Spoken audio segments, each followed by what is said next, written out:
Hi there! A lovely morning to all of us, most especially to our professor, Dr. Lloyd Hanahanan, and also to all the staff of Business SSU. A pleasant and lovely day to all of you. Alright, my name is Analyn D. Magpatoc, currently living at Parroquia Mito, Barangay San Isidro, Marihatag, Surigao del Sur. I am an ALS implementer here in our municipality. It's a month of February. Accordingly, it's a month of love. So, red accordingly symbolizes that you are in love. So, obviously, as you can see, I am wearing a red t-shirt as indicate that I'm in love with my hubby, of course, my family, relatives, and all the people surrounded me. But we're not just spreading love for this month only, but above all, every day, we need to spread love towards others in order for us to live a harmonious way. Did you agree with that? Yes, of course. Alright, this day, we are going to tackle all about financial literacy. So nowadays, it is very important for us to know how to spend our money wisely. Because if you haven't that kind of attitude, you might get into a lot of debt, diba? So, let's define first what is financial literacy. Financial literacy is the ability to understand and effectively use various financial skills, including your personal financial management, budgeting, and investing. And also, financial literacy refers to a variety of important financial skills and concepts. People who are financially literate are generally less vulnerable to financial fraud. Did you agree with that? Diba? If it might be the reason that you and your hubby were getting mad and your living is no harmony at all, diba?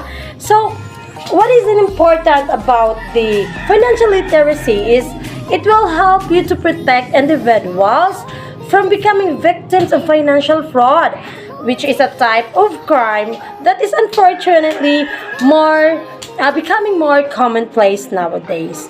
So, a strong foundation of financial literacy also can help support various life goals. If you have that goals such as saving for education, for your children, and not just for your children, also if you are still studying, it will help you. Alright? Since we're done discussing all about financial literacy, let's move on to the budgeting, spending, and investing. This is very important to all of us because if you're going to have your salary, what you're going to do with that, how you are going to spend it well, it will help us to learn on how we are going to manage our money in a proper way. So, the bottom line is spending. So, when we say spending, it is disbursing money of living expenses and others. Okay? Just like, for example, if you are buying something, so you are spending your money. And then try to think that things that you buy is it important or not? It's okay? But it's up to you. Because as an individual, we have a wants. No, we want to buy that in order for us to be happy, diba? It's a way of giving gift to yourself. Okay, next is investing. When we say investing, is spending your money to build your financial wealth. So meaning you are investing something for your goodness, for your family. So as an individual, we need to have that kind of attitude, no? To always set aside money for our future, for our plan for tomorrow. And then budgeting. What is budgeting? Budgeting is simply balancing your expenses with your income. So meaning you are going to balance your income. Just like for example, if your monthly salary is 18K or 18,000 a month, then what you're going to do is to jot down all those things that is very important to buy for, because you are investing something that is very important in the future. Also, Budget is a spending plan. A tool put you into control of your money. It shows how much money you have, where it needs to go to meet your needs and wants, and you will be able to reach your financial goals. And now, to create a budget, follow these steps. So, what might be the outcome if we are going to follow these steps in order for us to budget our salary? So, the first step is identify your net monthly income. So you're going to calculate how much money you receive each month. And then this is the money that comes into your household after deducting taxes or pension dues, insurance, etc. Step 2, identify your monthly expenses. Monthly expenses include rent and utilities, as well as those that occur periodically, like our insurance and medical expenses, etc. Don't overlook any expenses. Not all your expenses are paid monthly, right? Diba? Okay, step 3. Subtract your monthly expenses from your income. And then, after you are calculating your monthly income, identify your monthly expenses, now you are going to subtract your monthly expenses from your income. So the difference between your income and expenses indicates whether or not you have any money to spare. If you have extra money, you'll need to decide whether to spend it or save it. And now, diba, if you have that extra money, then it's time for you to decide whether you spend it or you are going to save it. It's up to you. Alright, step 4, assess and reward your budget. So at the end of each money, look over your expenditure to see if they are matching up to your budget. If they are not determined, if you need to work harder to stick to your plan, or if you need to rework your budget to reflect your actual spending. So, this is the time that you are going to rework your budget. So, what you are going to do in the next salary. So, you have now an idea on how you are going to spend your next income, next salary income. So, next is, why is budgeting so important for you? Why it is very important, why we need to budget our money. Okay? Since budgeting allows you to create a spending plan for your money, it ensures that you will always have enough money for the things you need and the things that are important to you. And now, let's move on to spending. Okay? When we talk about spending, it's simply to use or pay out. Okay, now let's talk about investing. So what is investing, by the way? Okay, investing is a way to potentially increase the amount of money you have. Alright? When we say investments also, these are the things like stocks, bonds, mutual funds, and annuities. Now let's move on to the next topic, which is all about savings and banking. So, how is it important of having a saving? Okay, first and foremost, saving money is very important because it helps you to protect you in the event of a financial emergency. Additionally, saving money can help you pay for large purchases, reduce your financial stress, live with a financial legacy, and provide you with a greater sense of financial freedom.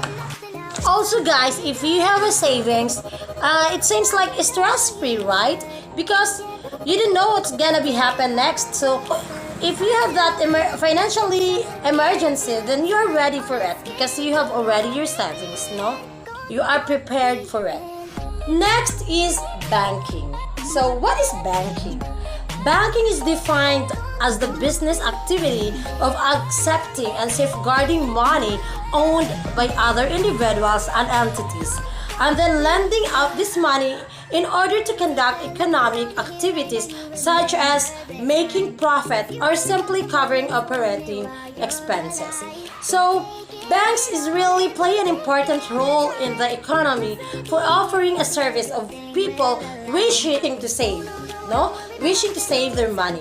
Also, it is play an important role in offering finance to business who wish to invest and expand. If, for example, if you have a lot of money, then you are going to put it in a bank for a security. Why is it banks is very important, no? Banks also play an important role in offering finance to businesses who wish to invest and expand. These loans and business investment are important for enabling economic growth. What is bank? A bank is a financial institution licensed to receive deposits and make loans. There are several different kinds of banks, including retail banks, commercial or corporate banks, and investments banks. In most countries, banks are regulated by the national government or central bank.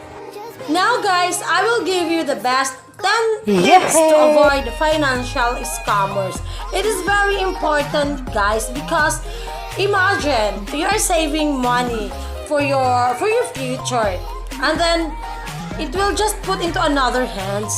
No, how sad is that? No, how sad hearing that kind of unhumorous thing. Let's go to the first step in order to avoid financial scams.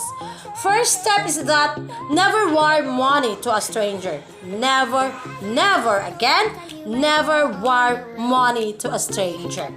At some point, you've probably received an odd email from a wealthy Nigerian prince whose father, mother, brother recently died and left him a huge fortune. Because of his noble status in a foreign country, the prince needs your help transferring the millions of dollars from a US account. In return, he will reward you handsomely $1,000. All you have to do is wire $5,000 to him.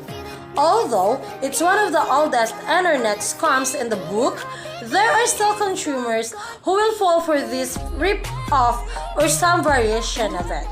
No matter what the circumstances, whether you receive an email from a wealthy traveler who needs your help getting back to the US, or your long-lost cousin who claims to be an emergency situation, never wire money to a stranger. Never, never. Once you wire money, especially overseas, it's virtually impossible to reverse the transaction or trace the money.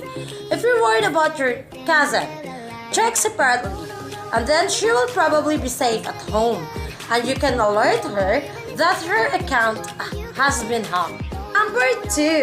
Number two step to avoid financial scams. Okay, don't give out financial information. Again, don't give out your financial information. Never reveal sensitive financial information to a person or business you don't know, whether they reach out to you via phone, text, or email. Scammers will sometimes email or call you, claiming to be from a retailer, financial institution, or government agency. This common scam is known as phishing, as in PHISING, phishing. Remember this, guys. Your bank or credit card company will never contact you and ask for your personal information. If you receive suspicious call or email and are concerned about your account, call the credit card company or bank directly to check on your account status. Okay, let's go to number 3, tips to avoid financial scams. Okay, number 3 tips is that never click on hyperlinks in emails. Okay, never click on hyperlinks in emails. Okay, sometimes if you're going to scan your computer, have you noticed, guys, the blue color there? Never click there because sometimes it is a link. If you receive an email from a stranger or company asking you to click on a hyperlink or open an attachment and then enter your bank or credit card company, it's more likely a scam known as farming. Number 4 tips is that use tough to crack passwords. Again, number 4 steps is use tough to crack passwords. Okay, what is this all about? These days, a password like 12345 or password just isn't going to cut it. Hackers can easily crack passwords that are simple number combination or a common pet name. Create passwords that are at least 8 characters long. Again, you should create passwords that at least 8 characters long, and that include some upper and lower case letters, numbers, or special characters. Again, that include some lower and upper case letters, numbers, or special characters. You should also use a different password for every website you visit. But how on earth are you expected to remember 20 passwords that look something like this? That's where our passwords, that's the right passwords that you need to do so. Okay, here we go to the 5 steps. Okay, number 5 steps is that never give out your social security number. Again, never give out your social security number. If you receive an email or visit a website that asks you for your social security number, don't do it. It's more than like a scam. Legitimate businesses really ask for this information. Okay, here we go to the number 6 steps. Install antivirus and spyware protection. Again, number 6 steps is that install antivirus and spyware protection. Protect the sensitive information stored on your computer by installing antivirus, firewall, and spyware protection. Once you install the program, turn on the auto-updating feature to make sure that your software is always up to date. What about number 7 steps? Hello to the online buyers and online shoppers there.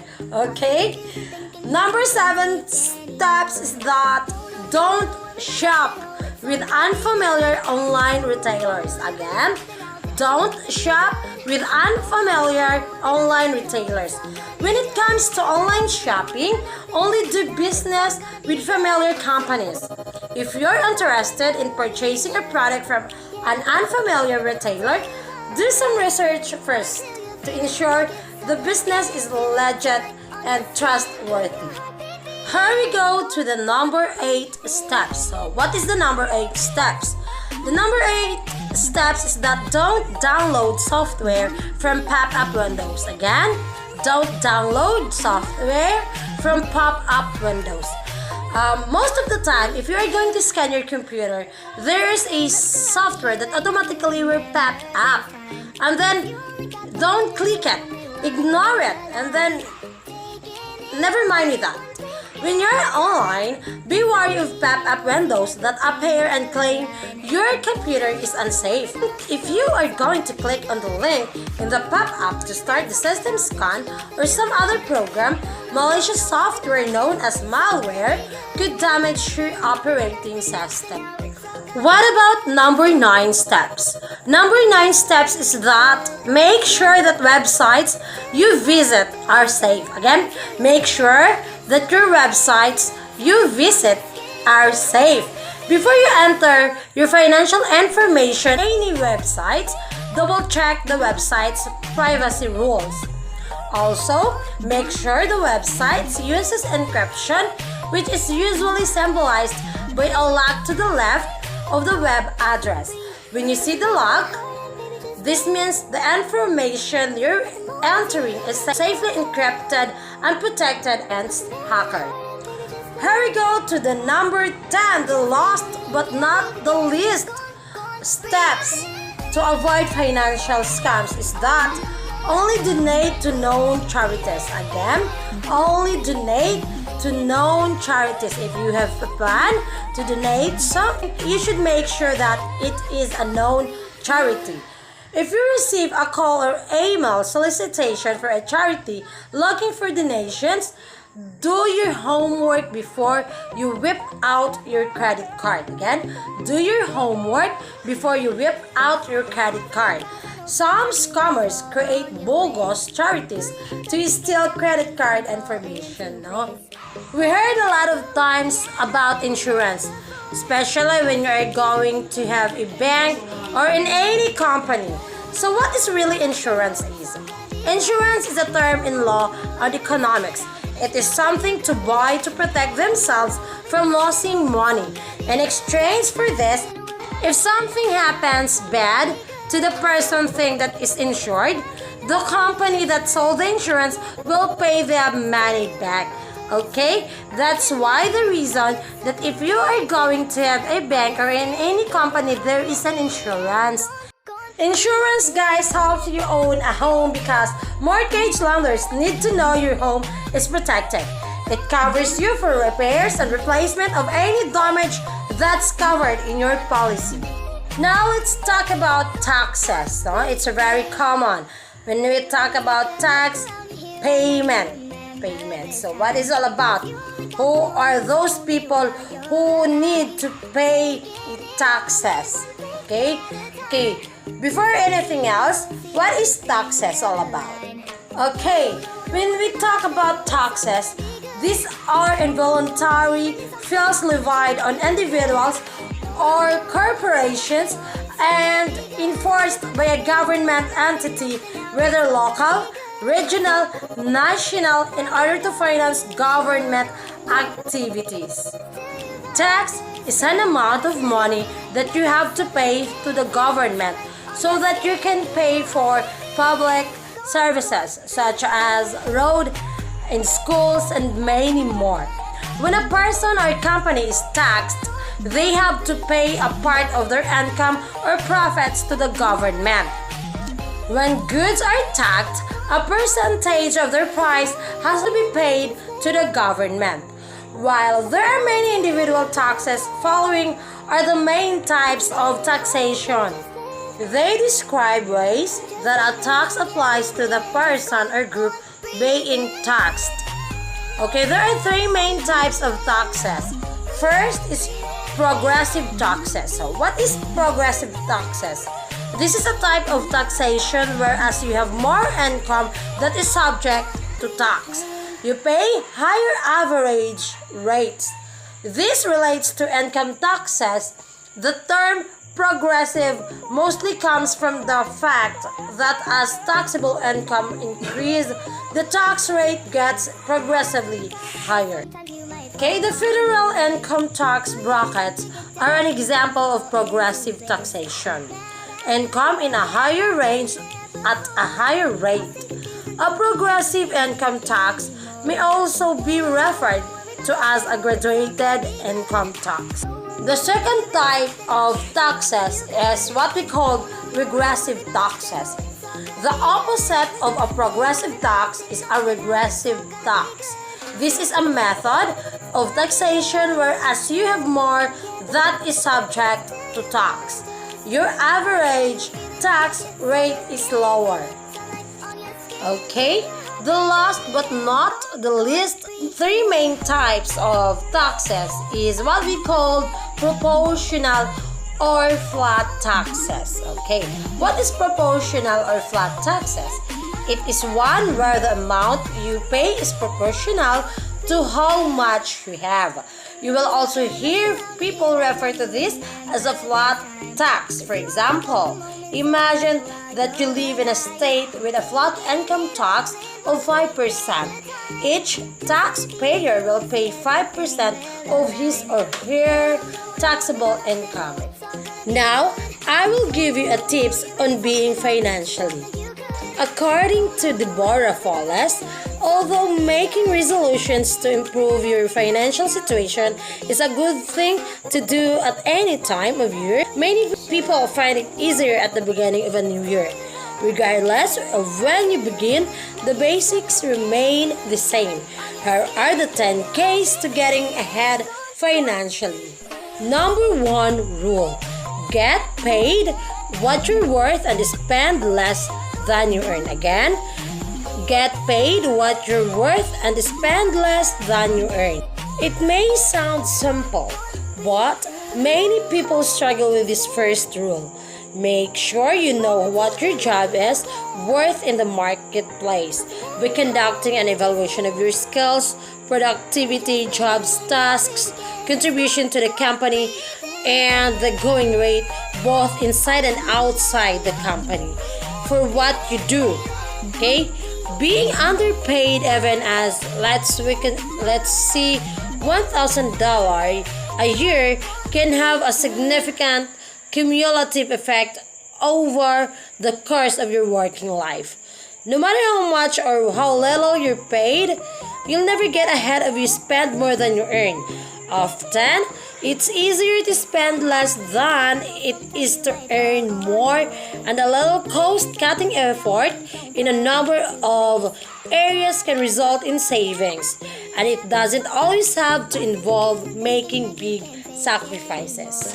Number 2 tips is that stick to a budget. Okay? Stick to a budget is an important step to consider when trying to get ahead financially is budgeting. So we've done already discussing all about budgeting. So you have already your knowledge about budgeting. After all, how can you know where your money is going if you don't budget, diba? How can you set spending and saving goals if you don't know where your money is going? You need to set up budget, whether you make thousands or hundreds of thousands of dollars a year.